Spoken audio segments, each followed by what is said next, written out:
마태복음 7장 15절부터 23절입니다.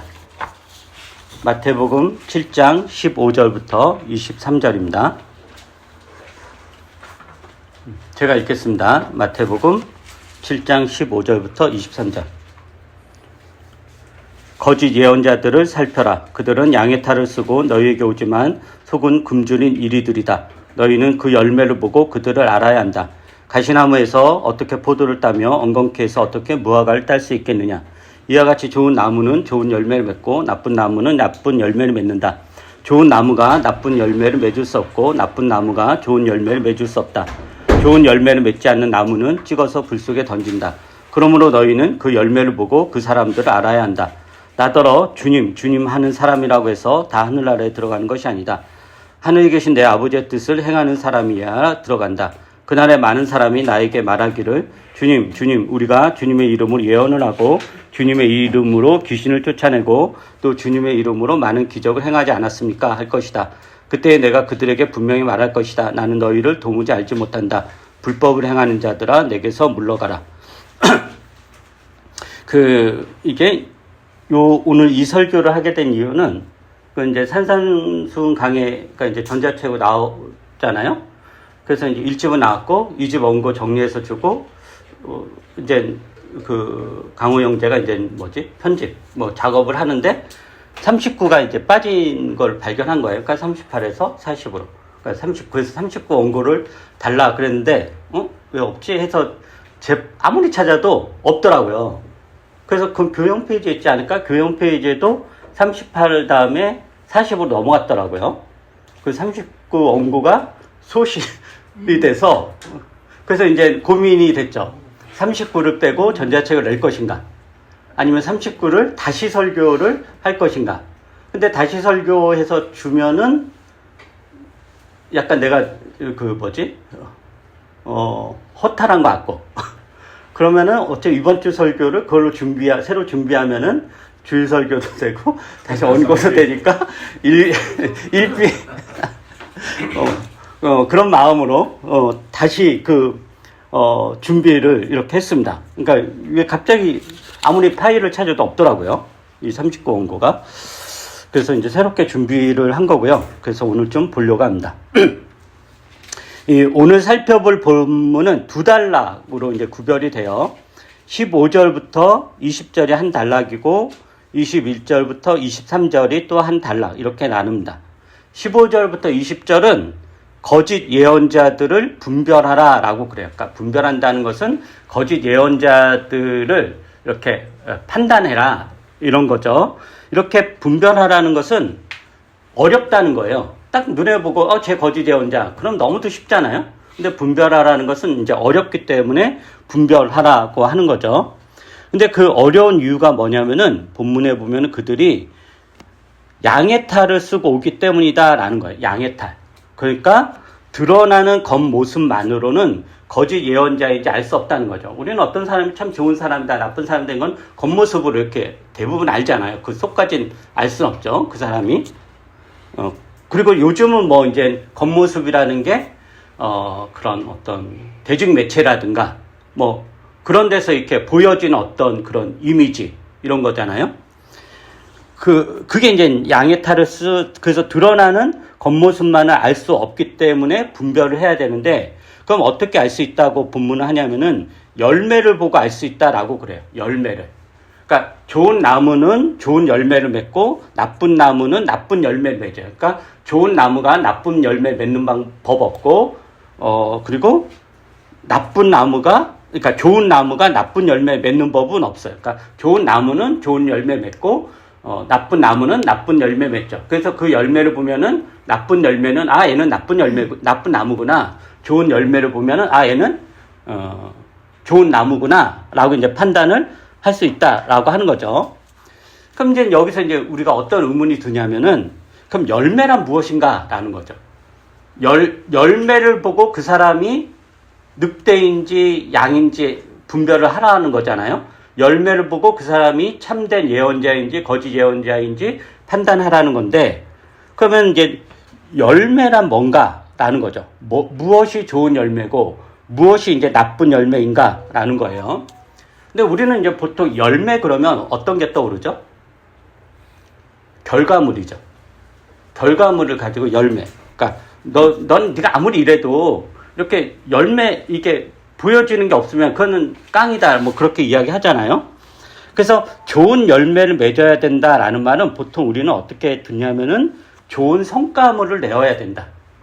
좋은 성과물을 내어야 된다.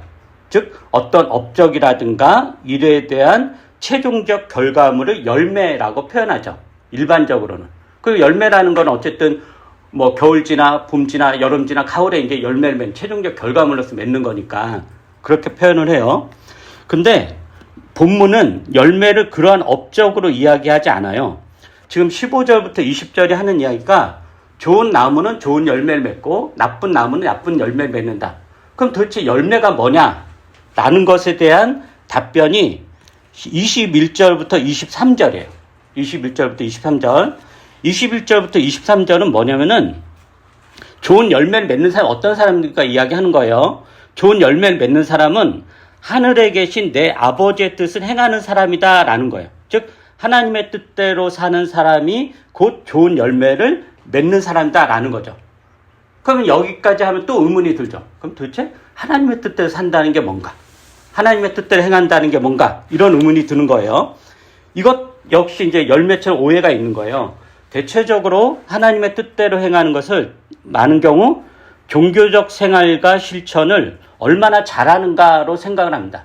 하나님 뜻대로 산다는 걸.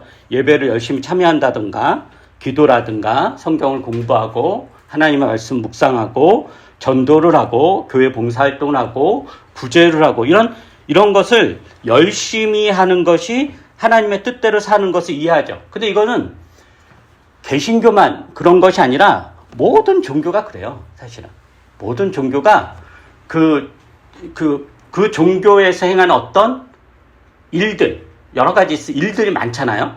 그 일들에 얼마나 이렇게 자기 몸과 재산과 마음을 바쳐서 열심히 하느냐로 이제 내가 지금 그 신의 뜻대로 교리대로 잘 살고 있다? 아니다. 이렇게 이제 판단을 하는 거예요. 그래서 이 개신교만 기독교만이 아니라 대부분의 종교가 종교적 활동을 그 종교가 믿는 신의 뜻대로 사는 것을 1순위로 둔다라는 거예요. 그런데 지금 21절부터 23절에서 예수께서 뭐라고 말씀하시냐면은 그렇게 종교적 활동이나 실천을 하나님의 뜻으로 오해하는 것에 대해서 강력하게 경고하는 거예요. 오히려 그것을 뭐라고 하냐면 즉 그런 종교적 활동을 하나님의 뜻으로 알고 실천하며 사는 사람들에게 뭐라고 하냐면은 불법을 행하는 자들아 내게서 물러가라 라고 그래요. 그러니까 마지막 날에 많은 사람들이 주님에게 와서 주님 우리가 주님의 이름으로 예언도 하고 주님의 이름으로 귀신도 쫓아내고 또 주님의 이름으로 많은 기적을 행하지 않았습니까? 이게 굉장한 종교적 활동인 거죠. 그죠? 그렇게 말해요. 그러니까 그들의 기대는 뭐였어요? 자신들이 이 세상에서 하나님의 뜻대로 이렇게 열심히 살았으니까 주님이 자신들을 당연히 환대해 줄 거라고 생각을 한 거죠. 기대에 부풀어서 우리가 이런 일 했어 주님의 이름 이런 일을 했어 막 그런 거예요. 근데 주님 뭐라고 하냐면은 나는 너희들 모른다 이 불법을 행하는 자들아 내게서 물러가라 라고 하면서 단호하게 그들을 심판합니다. 그럼 생각을 해봐요. 주님의 이름으로 예언을 하는 것이 불법인가? 주님의 이름으로 귀신을 쫓아내는 것이 불법인가? 주님의 이름으로 많은 기적을 행하는 것이 불법인가? 그건 아니죠. 왜냐하면 예수님도 예언을 하고 예수님도 귀신을 쫓아내고 기적을 행했잖아요. 그리고 사도들도 예언을 하고 귀신을 쫓아내고 기적을 행했단 말이에요. 그렇다면은 귀신을 쫓아내고 예언을 하고 뭐 기적을 하는 게 그거 자체가 불법이라면 예수님도 불법이고 사도들도 불법이죠. 근데 그런 건 아닌 거잖아요. 그렇다면 무엇이 불법인가라는 거냐면은 주님의 이름으로 예언을 하고 귀신을 쫓아내고 기적을 행하는 것이 불법이 아닌데 왜 이들은 주님으로부터 나는 너희를 도무지 알지 못한다 불법을 행하는 자들아 내게서 물러가라 이 심판을 받았을까라는 거죠. 그 이유가 뭐냐면은 15절부터 20절의 내용이에요. 다시 앞달라고 돌아와서 거짓 예언자들을 조심하라. 좋은 나무에서 좋은 열매가 나온다. 열매를 보고 거짓 예언자인지 아닌지를 분별해야 한다라고 그래요. 여기서 제가 아까 열매는 종교적 업적이나 결과물이 아니라고 그랬잖아요. 여기에서의 열매는 21절, 23절을 통해서 알 수 있는데 하나님의 뜻대로 사는 삶이에요. 그런데 어떤 사람들은 하나님의 뜻대로 사는 삶을 종교적 업적이나 활동이나 실천을 하는 것을 생각하고 그것을 열매라고 여기고 특히 거짓 예언자들이 그렇게 한다는 거죠. 그래서 지금이나 옛날이나 이 거짓 예언자들, 사이비죠. 이런 사람들은 다 초월적인 기적이나 무슨 신비롭고 놀라운 일들, 그리고 우리에게만 하나님과 직통하는 혹은 어떤 신과 직통하는 신에게 도달한 어떤 길이 있다 라는 식으로, 그리고 우리를 따르면은 지금까지 하는 전혀 다른 차원의 삶을 살아갈 수 있다라고 유혹하며 사람들을 모읍니다.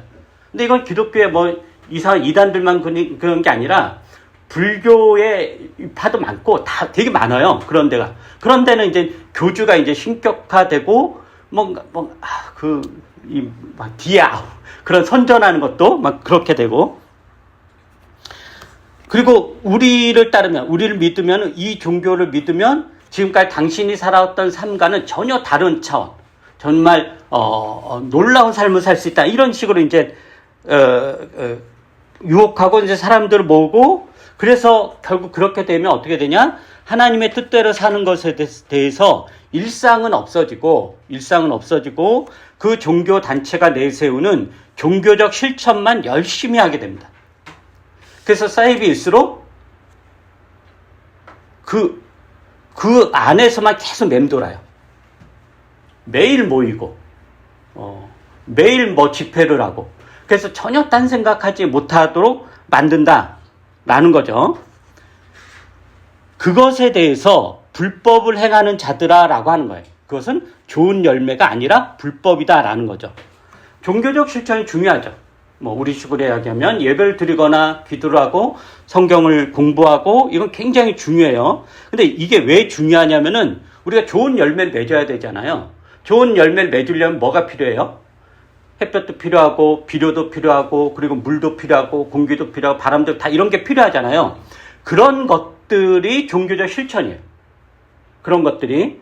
그러니까 되게 중요하죠. 그러나 종교적 실천이 목적은 아니다라는 거죠.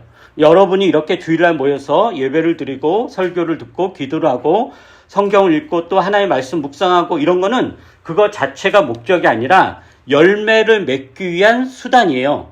그런데 내가 그러한 종교적 실천을 하는데도 일상의 삶에서 어떤 변화가 없다면 그 종교적 실천은 뭐냐? 불법이다라는 거죠. 나를 살리는 것이 아니라 죽이는 독약에 불과하다라는 거예요. 그렇다면 이제 좀 더 구체적으로 좋은 열매를 맺는 삶, 하나님의 뜻대로 사는 삶은 어떤 삶입니까? 라는 거죠. 그 15절부터 20절, 그리고 21절부터 23절의 공통점이 뭐죠? 공통점이 뭐냐면은 마지막 심판이에요. 마지막 심판과 관련된 이 비유예요. 19절에 보면은, 19절 한번 보세요. 좋은 열매를 맺지 않는 나무는 찍어서 불 속에 던진다.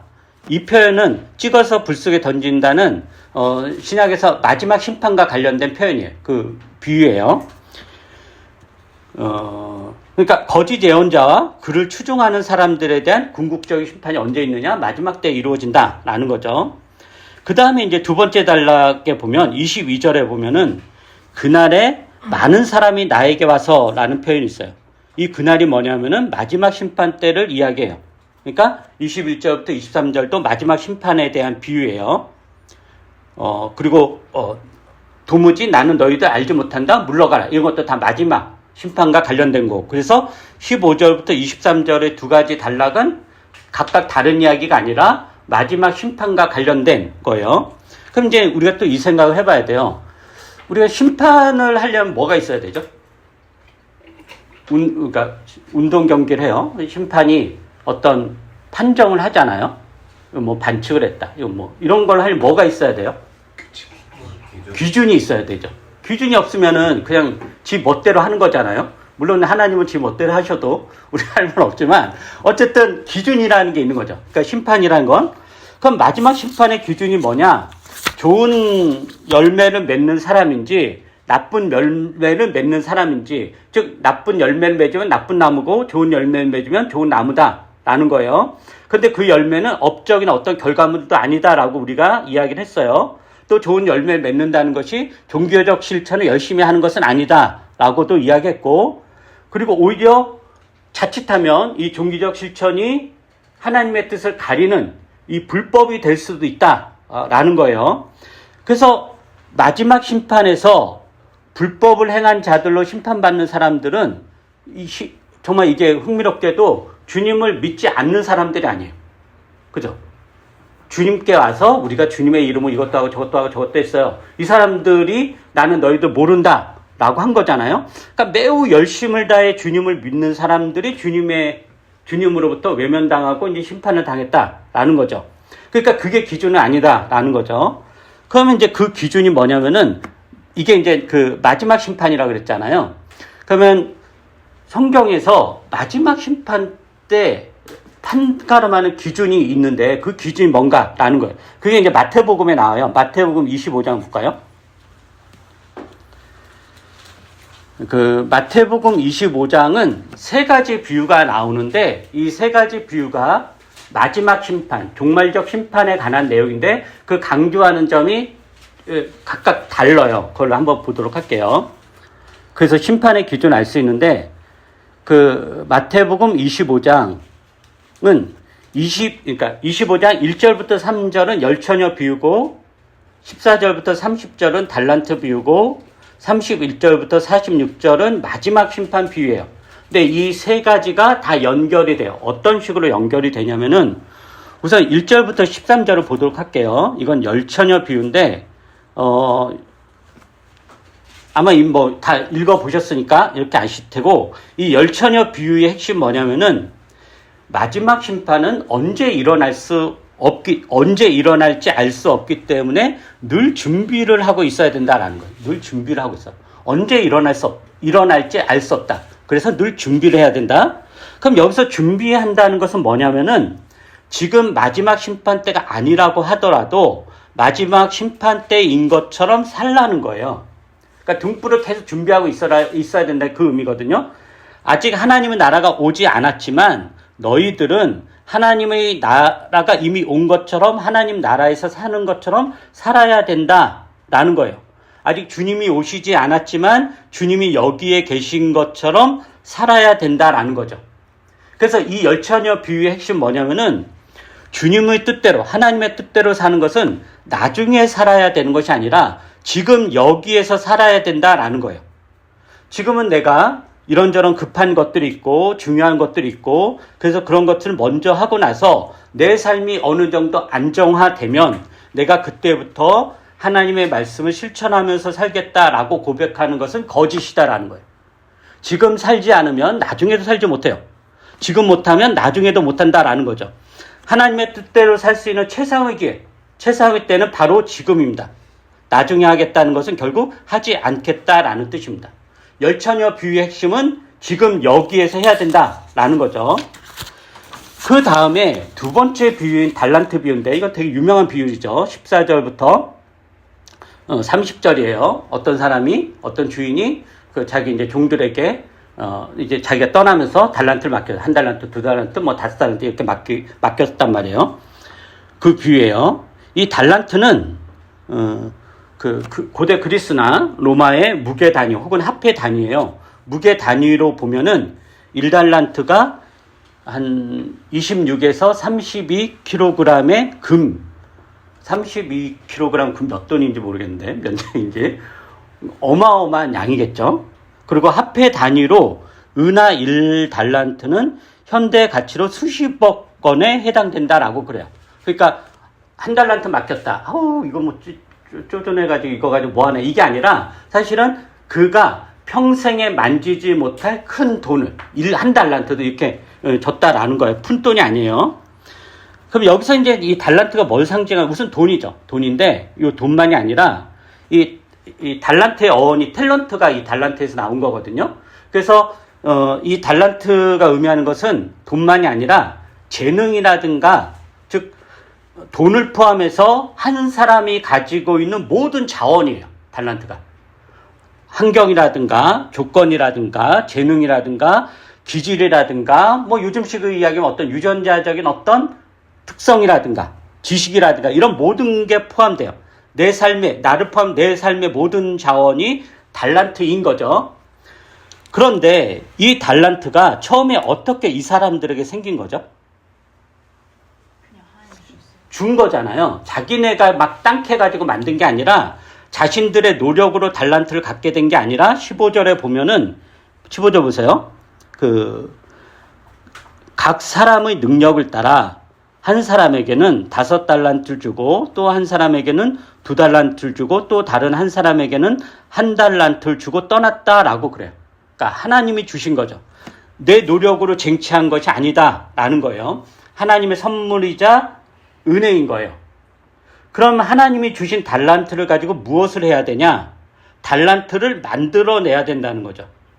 하나님이 주신 달란트를 사용해서 그에 걸맞는 달란트를 만들어야 돼요. 그래서 5달란트 받은 사람은 5달란트 만들어냈고 2달란트 받은 사람 그 사람 2달란트 만들었어요. 이게 열매라는 거예요. 그런데 1달란트 받은 사람은 어떻게 하죠? 본문에 보면은 사용하지 않아요. 사용하지 않아요. 그냥 땅속에 묻어놔요. 그러니까 사용하지 않아요. 그러니까 하나님이 주신 선물, 하나님의 은혜, 하나님이 이걸 주신 거를 사용하지 않고 감추어 뒀다. 아무것도 하지 않았다라는 거예요. 그래서 아무 열매도 맺지 못했다라는 거죠. 그래서 이 달란트 비유는 뭐냐면은 하나님께서 우리에게 주신 선물과 은혜, 그것을 다르게 표현하면 하나님이 우리에게 주신 인생이라는 것 자체가 선물인 거죠. 이 인생을 사용한 사람과 사용하지 않은 사람을 비교해서 마지막 심판 때에 하나님의 선물과 은혜를 사용하지 않은 사람들은 쓸모없는 종으로 여기서 쫓겨났다. 그게 심판의 기준이다 라는 거예요. 그러면 여기서 또 하나 생각할 건 뭐냐면은 그럼 하나님이 주신 달란트, 하나님이 주신 선물과 은혜를 사용하여 또 다른 달란트를 만들어낸다는 것은 무엇을 의미하는가? 지식에 지식을 더하고 돈에 돈을 더하고 재능에 재능을 더하는 것일까? 그게 아니다라는 게 세 번째 비유예요. 자, 첫 번째 비유는 뭐였죠? 하나님의 뜻대로 하는 건 나중이 아니라 지금 여기서 해야 된다. 그러면 지금 여기서 하는 건 뭐냐? 하나님께서 나에게 주신 모든 자원을 총동원해서 지금 그렇게 살아야 된다. 근데 하나님께서 나에게 주신 자원을 총동원해서 하는 게 뭐냐? 하나님 나에게 돈 100만 원 주면 100만 원 남기는 거냐? 그게 아니고 다른 거다라는 것을 설명해 주는 게 마태복음 25장 31절부터 46절의 비유예요. 이게 마지막 심판 비유죠. 이 심판 내용은 뭐냐면은 여기 한번 읽어보시고 주님께서 이제 마지막 때 모든 민족, 모든 사람을 모으고 그들을 두 종류로 분류합니다. 오른쪽과 왼쪽에 세우죠. 그리고 최후의 심판을 해요. 오른쪽에 있는 사람들은 영원한 생명에 들어가고 왼쪽에 있는 사람들은 영원한 형벌로 들어갑니다. 근데 그 기준이 뭐죠? 여기서 심판의 기준이 드디어 나오죠. 주님이 굶주리고 목마르고 나그네 되고 헐벗고 병들고 감옥에 갇혔을 때 그 주님을 돌보았느냐 돌보지 않았느냐예요. 오른쪽에 있는 사람들은 돌보았다라는 거고 왼쪽에 있는 사람들 돌보지 않았다는 거예요. 근데 여기서도 이제 반전이 일어나죠. 오른쪽에 있는 사람들은 아니 우리가 언제 주님을 돌봤나요? 우리가 언제 주님을 주님 병든 거를 우리가 간호했나요? 이렇게 해요. 그러니까 주님께서 뭐라고 하시냐면은 지금 여기 있는 가장 작은 자, 여기서 가장 작은 자는 뭘 의미하냐면은 세상적인 관점으로 보면 가장 쓸모없는 자예요. 가장 쓸모없는 자. 가장 쓸모없는 자. 즉 자본주의로 따지면은 생산 가치가 없는 사람들이죠. 생산 가치가 없는 사람들이 뭐예요? 근로능력이 없는 노인분들, 병원에 이렇게 치매, 그러니까 전혀 세상적인 관점으로 쓸모가 없는 그 사람들을 너희가 돌보았다. 그게 나를 돌본 거다라고 하는 거예요. 왼쪽에 있는 사람들은 또 깜짝 놀라요. 아니 우리가 언제 주님을 돌보아 드리지 않았냐.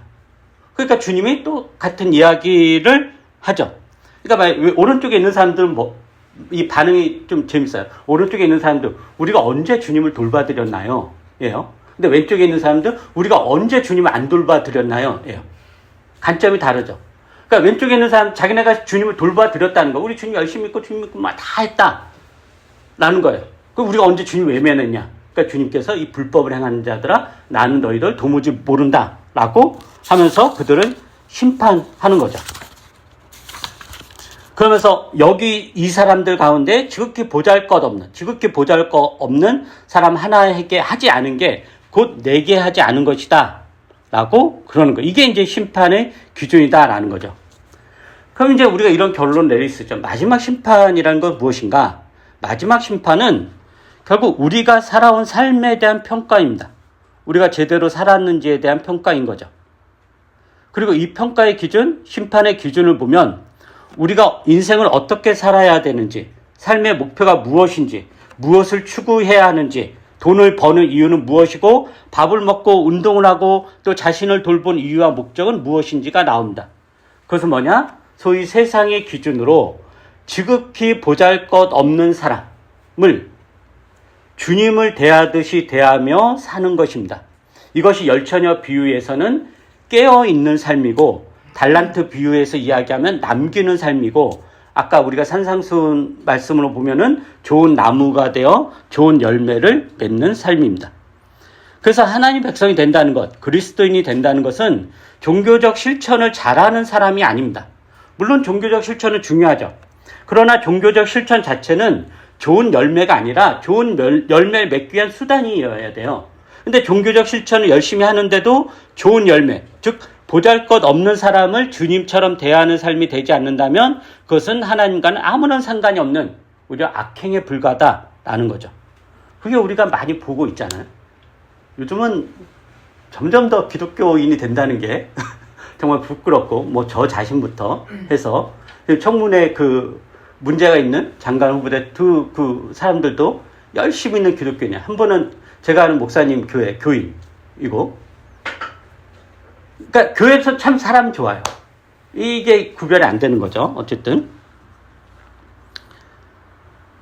근데 이 가장 보잘것없는 사람은 이제 주님처럼 우리가 대해야 되는데 이게 어떻게 가능할까라는 거예요. 한두 번의 선행으로 가능한 일이 아니에요. 이게 뭐 구제를 열심히 한다. 어떤 내가 살다가 가난한 사람 찾아가가지고 뭐 밥을 해준다거나 이런 문제가 아니에요. 이거는 성품에 관한 거예요. 성품. 대개 사람들은 이득을 취할 것이 있으면 혹은 자신보다 더 강한 사람에게는 우리가 친절하죠. 국진이 모시죠. 사람은 이득이 되면 똥통에라도 들어가서 휴지를 줍고 그런 데라도 들어가서 하는 게 인간이에요. 그러니까 이득이 있을 것 같으면은 극진하게 모신단 말이에요. 그러나 약자는 하대하고 멸시하고 무시하죠. 그래서 이런 사람은 친절이라든가 따뜻함이라든가 배려, 연민, 어떤 보살피 이런 성품을 자신의 이득을 취하는 수단으로 사용하지 그 성품 자체가 그 사람 자체는 아닌 거죠. 그러니까 양의 탈을 쓴 일인 거죠. 그래서 남들 보기에는 굉장히 따뜻하고 좋은 사람을 여겨지지만 그 사람 밑에서 있는 사람들 보기에는 전혀 그렇지 않은 경우가 많습니다. 연애를 할 때 연애 상대가 이제 괜찮은 사람인지를 판단하는 기준이 몇 가지 있잖아요. 그 중에 제일 중요한 게 뭐냐면은 약자라든가 별 관련이 없는 사람을 어떻게 대하는가예요. 이 애인이 나한테 너무 잘해요. 나를 정말 지극적으로 모시고 해요. 그래서 막 정말 비싼 식당에 예약을 해가지고 이제 들어갔어요. 근데 이제 식당 종업원이 작은 실수를 하거나 혹은 응대를 늦게 했어요. 근데 그 애인이 종업원을 욕하거나 진상을 부리고 갑질을 해요. 거친 말을 하고 모욕을 줍니다. 이런 사람은 아무리 나한테 잘하더라도 걸러야 돼. 그러니까 인간관계도 마찬가지예요. 뭐 나한테는 아무리 잘하고 이렇게 이제 막 밥 먹는데 이 종업원에 되게 멸시나 무시하는 말을 한다. 이런 것들은 걸러야 된다는 거죠. 그러니까 뭐 택배기사라든가 아파트 경비원이라든가 환경미화원이라든가 외국인 노동자라든가 보호자 없는 노인 등에게 하는 태도가 그 사람의 성품이에요. 그 사람의 열매이고.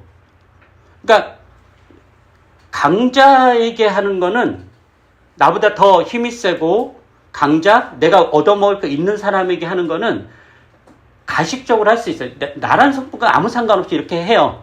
그래서 남들 보기에는 다 좋은 사람을 여겨지죠. 아, 저 사람 되게 젠틀하다. 그러나 정말 보잘것없는 사람에게 이 사람이 어떻게 하는가, 그게 진짜 그 사람의 성품인 거예요. 내가 아무리 해도 나올 것이 전혀 없는 그런 대상에게 내가 어떻게 하는가, 이게 나의 성품이다라는 거죠. 그러니까 좋은 열매는 약자를 존중하는 성품이고 나쁜 열매는 약자를 무시하는 성품입니다. 그게 마지막 심판의 비유인 거죠. 이게 하나님의 뜻대로 사는 삶이고 하나님을 섬기는 삶입니다. 그러므로 여러분들이 종교적 실천을 하는 것으로 하나님의 뜻대로 사는 것을 대체해서는 안 됩니다. 사실 제가 이런 이야기는 늘 하는 이야기지만 여러분 너무 내가 고급스럽게 보고 하는 이야기예요. 어쨌든 그러나 주변에 혹시 그런 종교적 열심에 너무도 이런 사람도 있다면 이런 거구나 라는 판단은 하시면 좋을 것 같아요. 근데 이제 어쨌든 한국교회와 신자들은 종교적 실천을 하는 것으로 하나님의 뜻을 따른다고 하는 경우가 너무 많은 것 같습니다. 물론 이제 그 삶의 내용은 다 알지 못하지만 드러나는 것은 그렇다라는 거죠. 그래서 이게 하나 예를 들면 영화배우나 연예인들이 연말에 이제 시상식을 하잖아요. 그럼 이제 열심히는 그게 이제 진심이 아니라는 거 같아요. 되게 이제 진심, 그러니까 어떤 진실성 다 그거는 알겠는데 연말 시상식에서 하나님께 영광과 감사를 드린다 이렇게 이제 이렇게 고백하는 분들이 있잖아요. 그거는 이제 자신의 신앙을 이렇게 용기 있게 공공장소에서 이렇게 드러내고 하는 거여서 그걸 감히 이제 바로 그걸 비난할 수 없지만 어쩌면 신자의 신자다움은 그러한 시상식에서 하나님께 영광과 감사를 드립니다라는 발언보다는 그게 얼마나 중요한 발언기예요. 온 대한민국 사회 다 볼 수 있는 그런 거잖아요. 그런 기회를 통해서 음지에서 일하는 주목받지 못하는 사람들, 사회적 소수자에 대한 관심을 이야기하는 것. 이게 오히려 하나님의 뜻대로 사는 거죠. 하나님께 영광을 돌립니다가 아니라, 그게 하나님의 뜻대로 사는 게 아니라 오히려 그런 자리를 통해서 좀 더 약자에게 관심을 환기시킬 수 있는 발언을 하는 것. 이게 하나님의 뜻대로 사는 것일 겁니다. 이제 요즘 청문회 기간이죠. 장관 후보자 중에서 일부는 사회적 지탄을 받고 있습니다. 보좌관에게 갑질을 했다거나 제자의 논문을 가로채기 했다는 등의 비난을 받는 후보들이 있죠. 그런데 하필 아까도 얘기했듯이 이분들이 소위 모두 신실한 기독교인들이에요. 신실한. 그냥 얼렁뚱땅. 우리처럼 이렇게 설렁설렁한 신자가 아니라 신실한 신자들이에요. 근데 여기서 이제 그 신실한 기독교인이라는 것은 종교적 실천을 열심히 한다는 것을 의미하는 거죠. 그러나 이들의 신자다움은 사회적 약자를 돌보기보다는 종교적 실천을 나타나는 게 더 많은 것 같다라는 거예요. 그래서 이들은 사회적 소수자를 보호하고자 하는 차별금지법을 사회적 합의가 되지 않았다고 유보하는 의견을 냅니다. 결국 자기 종교 신념이 안 맞다는 거죠. 그 이면을 보면은 사실 사회적 합의가 되지 않아서가 아니라 총리도 마찬가지고 자신의 종교적 신념에 어긋나기 때문에 사회적 합의 없어졌다는 거죠. 이미 차별금지법 노무현 때부터 나왔던 이야기인데 그 충분히 이미 그 여론조사나 이런 것도 찬성률이 높고 이미 사회적 합의 될 대로 다 된 건데도 여전히 안 됐다고 이렇게 하는 거죠. 그래서 종교적 신념을 실천하려고 하면 공직을 맡으면 안 됩니다. 자기가 열심히 종교 믿는 거야. 그 뜻대로 사는 거야 말릴 거 없지만은 그걸 가지고 공직에 진출해가지고 공직에 어떤 영향력을 끼치려는 건 제약입니다. 분리가 되어야 돼요. 근데 이들은 종교적 신념을 공공 영역에서 관철하는 것을 하나님의 뜻대로 사는 것을 생각하여 공과 사를 구별하지 않고 오히려 자신들 밑에 자신들이 부리는 자신들 고용하는 사람들에 대해서 온갖 갑질을 하는 거죠. 이런 기독교인들이 굉장히 많습니다. 너무너무 많습니다. 이들은 마지막 심판 때 주님 앞에 가서 이렇게 고백을 할 거예요. 내가 주님의 이름으로 국회에서 기도를 하고 내가 주님의 이름으로 시상식에서 하나님께 영광을 돌리고, 내가 주님의 이름으로 내 보좌관을 데리고 주일 예배를 성실하게 드렸고, 내가 주님의 이름으로 차별금지법을 반대하였고, 내가 주님의 이름으로 이슬람 세력을 척결했고, 내가 주님의 이름으로 사회 질서를 어지럽히는 미등록 외국인들을 쫓아냈고, 내가 주님의 이름으로 교회의 수건 사업을 세금으로 해결해 주었고, 내가 주님의 이름으로 학교에서 진화론을 가르치는 것을 막았고, 등등의 고백을 할 것입니다. 주님으로부터 환대받을 것을 기대하면서. 그런데 이 고백을 들은 주님 무엇이라고 하느냐? 불법을 행하는 자들아, 내게서 물러가라. 나는 너희를 도무지 알지 못한다. 라고 할 것입니다. 이건 남 이야기 할 것 없습니다. 우리가 계속 남 이야기 같았지만 사실 우리 이야기죠. 여러분은 어떻습니까? 우리는 우리의 신자됨을, 하나님 나라 백성됨을 어떻게 드러내고 있습니까? 우리가 신자로서 지금 맺는 좋은 열매들은 무엇입니까? 이런 고민이 있기를 바랍니다. 기도하겠습니다.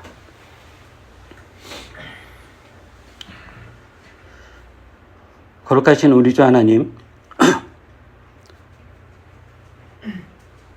주께서는 이 온 세상을 창조하시고 당신의 사랑과 정의로 돌보시며 이끌어 가시고 또 그것을 사람들에게 위탁하시고 같이 해 나가자고 하셨습니다. 그러나 우리의 죄악과 또 용기 없음과 완악함으로 인해 종종 이 하나님의 뜻을 잊고 하나님의 뜻을 실천하기보다는 세상의 유혹에 넘어가거나 혹은 종교적 실천으로 도피하고 있는지도 모르겠습니다. 그러한 죄악을 용서해 주시고 우리가 다시 한번 하나님이 세상을 어떻게 바라보시고 그 백성들을 어떻게 단련해 나가시고 판단하신 기준이 무엇인가, 이런 것들을 오늘 말씀을 통해서 잘 살펴서 그것을 실천할 수 있도록 은혜를 더하여 주시옵소서. 세상을 살면서 업적을 만들어내고 무슨 대단한 결과물을 만들어내는 것에 우리 인생의 목표를 두지 말게 하시고 우리가 그저 좋은 사람이 될 수 있도록, 좋은 성품이 가진 사람이 될 수 있도록 가난하든지 부하든지 상관없이, 지식이 있든지 없든지 상관없이 좋은 사람이 될 수 있도록 우리를 단련시켜 주시고 이끌어 주시고 만들어 주시옵소서. 감사드리며 예수님 이름으로 기도합니다. 아멘. 우리 찬송가